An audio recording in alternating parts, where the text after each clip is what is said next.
All right, in the meantime, the Nigerian government has berated the organized labor over the ongoing nationwide strike declared by union leaders following the assault on the Nigerian Labour Congress President Joe Ajaero. The Special Assistant to the Minister of Justice and the Attorney General of the Federation, Kamarudeen Ogundele, in an interview said the strike was not in the interest of the country.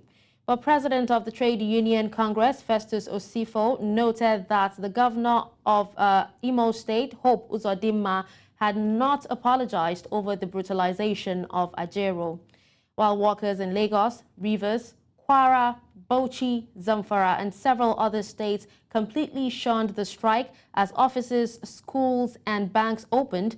There was partial compliance in some states where some sectors partly obeyed the strike's directive. Now, joining me on the news to discuss this is a socio-political technocrat, Dr. Kayode Adedayo. Good morning and good afternoon and thank you for joining me, Doctor. It's my pleasure being with you this afternoon. All right, so what can you say, Doctor, about the strike action called by Labour over the assault of Ajaero as it enters its second day? Yes, it's a pity that people are looking at the assault on Ajaero more than what led to even that assault. All right? It's all about the people of Imo State, the workers in Imo State. The organized labor in Imo are saying, okay, this is election period. And it is basically one of the times that the political elites can be held responsible for their actions and inactions. And labor in Imo were saying, Mr. Uzodimma, before you can get this second term, you have not been paying our salaries as when due. Even the increment that you're supposed to have been paying, you have not been paying it. How about the palliatives? How about pensioners' stipends and all that? That was exactly what they were asking for.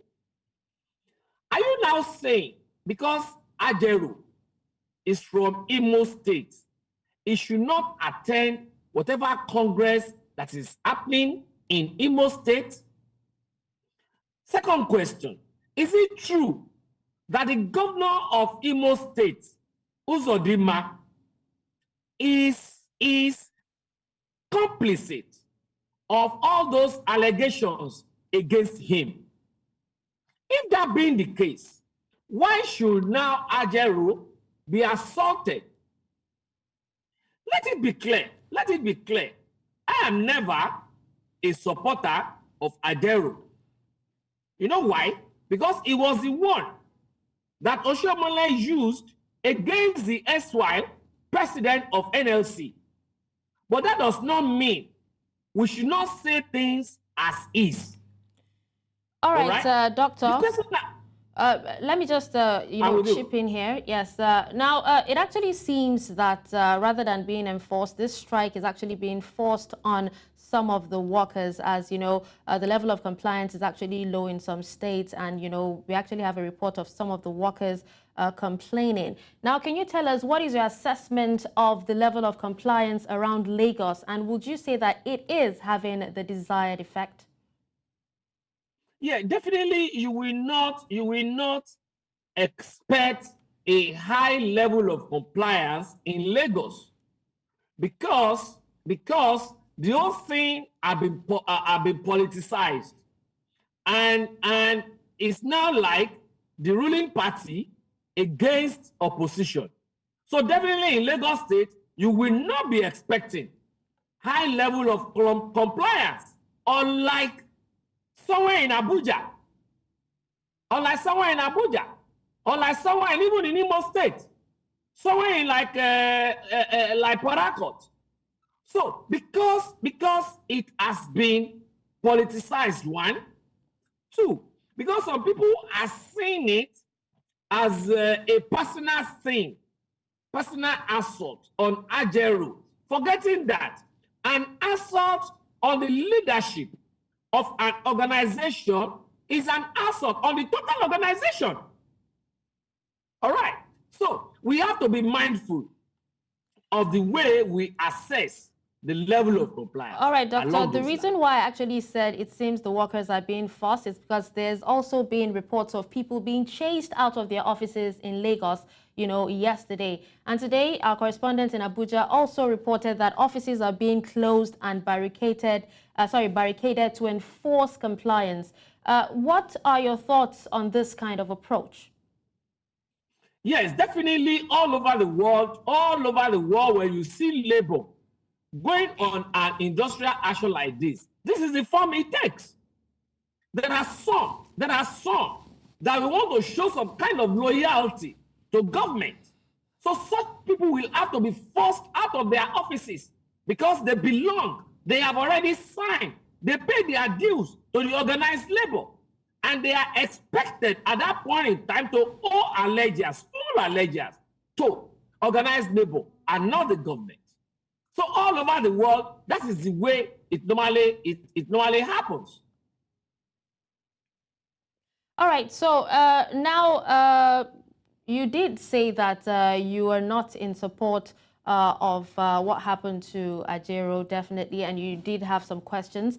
But the government has actually said that the strike is not in the interest of the country, even though you also said that you agree with some of the reasons why they're going on strike, but not every. Do you agree with the government on this particular strike not being, in the best interest of of the country?